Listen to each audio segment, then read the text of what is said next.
keterampilan ini diakibatkan ke dalam bahasa. Yang selanjutnya adalah perkembangan sosial. Perkembangan sosial ini tidak bisa dipisah dari perkembangan emosi. Nah, sering disebut perkembangan tingkah laku sosial, ya. Sejak lahir tuh anak dipengaruhi lingkungan sosial di mana ia berada secara terus-menerus. Ya, ketika di dalam kandungan anak memang dalam rahim dan sendiri gitu ya. Tetapi fisik, psikis, dan sosialnya. Kenapa fisik, psikis, dan sosial?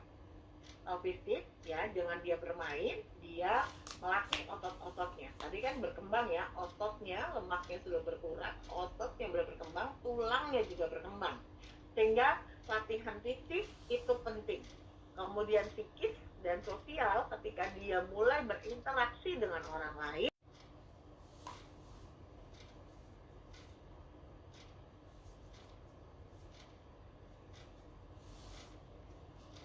sepak bola kita lihat anak-anak bisa bermain ya dalam satu kelompok. Kalau dia bermain sendiri itu bola tidak akan mungkin bisa masuk ke dalam gawang, makanya dia berusaha mengoper ke temannya, ke kiri ke kanan, ke kiri ke kanan, akhirnya mereka mendapatkan bisa mencetak gol. Dan itu tidak bisa dilakukan sendiri, dia harus bermain bersama-sama dengan temannya ya. Kemudian yang berikutnya adalah teman sebaya. Teman sebaya pada umumnya adalah teman sekolah atau teman bermain di luar sekolah. Biasanya teman di sekolah minggu, teman di tetangga ya, nah, atau teman di les. Nah, pengaruh teman sebaya ini besar bagi arah perkembangan sosial anak. Ini bisa bersifat positif dan bersifat negatif tergantung daripada apa yang dia dapatkan di dalam kelompoknya. Nah, kalau kelompoknya ini adalah sekarang, kalau anak sekarang nggak seperti anak zaman dulu ya, banyak kenakalan-kenakalan yang dulunya mungkin tidak dilakukan oleh kita ketika masa SD, sekarang sudah dilakukan anak-anak di usia mereka, dan itu sangat mengerikan sekali. Misalnya bisa aku lakukan agar semua teman menyukaiku, atau misalnya dia sepertinya tidak diajak bermain, maka dia akan berkata, apa yang salah padaku?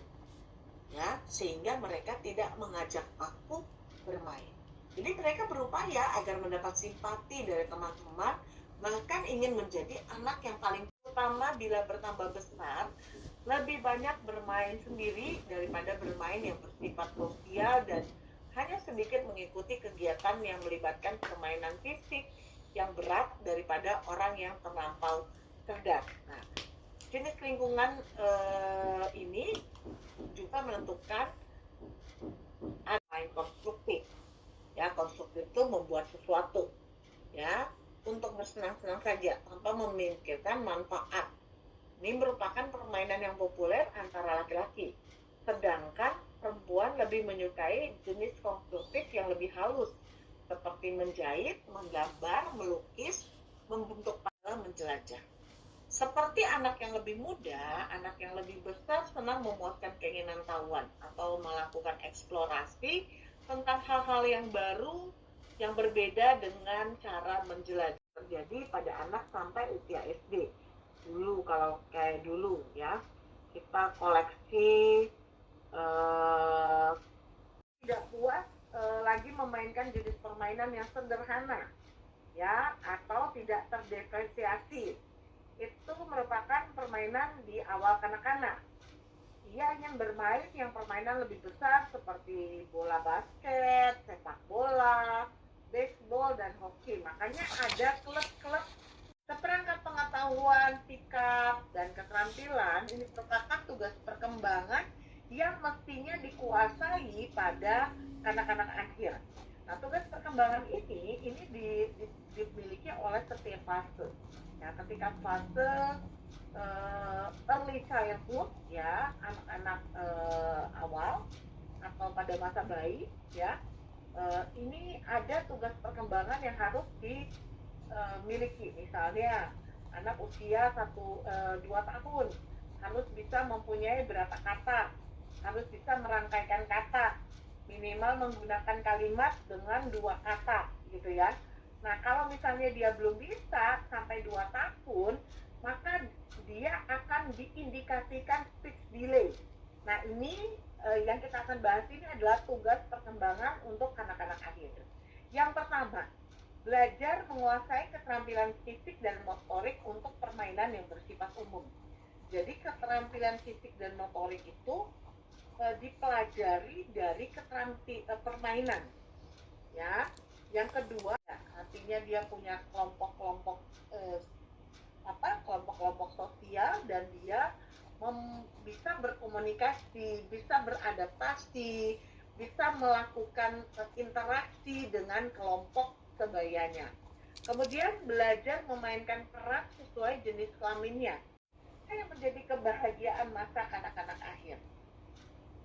Nah, sekalipun kebahagiaan yang dialami pada periode ini tidak menjamin kebahagiaan seumur hidup. Ini ada pertanyaan untuk masa kanak-kanak.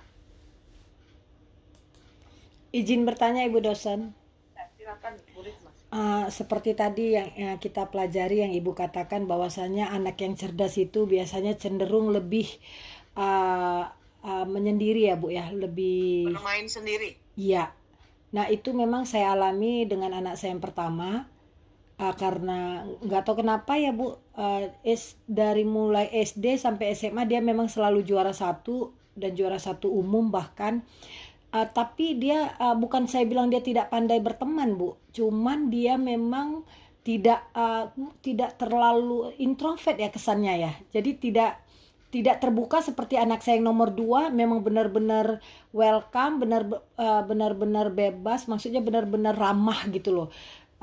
Jadi yang saya pertanyakan di sini, kenapa perbedaan itu sangat signifikan ya Bu, dan apa penyebabnya Ibu gitu loh?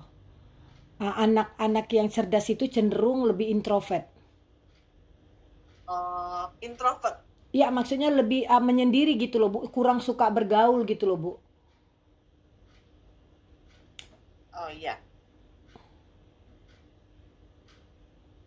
Kira-kira ada yang bisa jawab? Coba Ipin yang jawab, Ipin.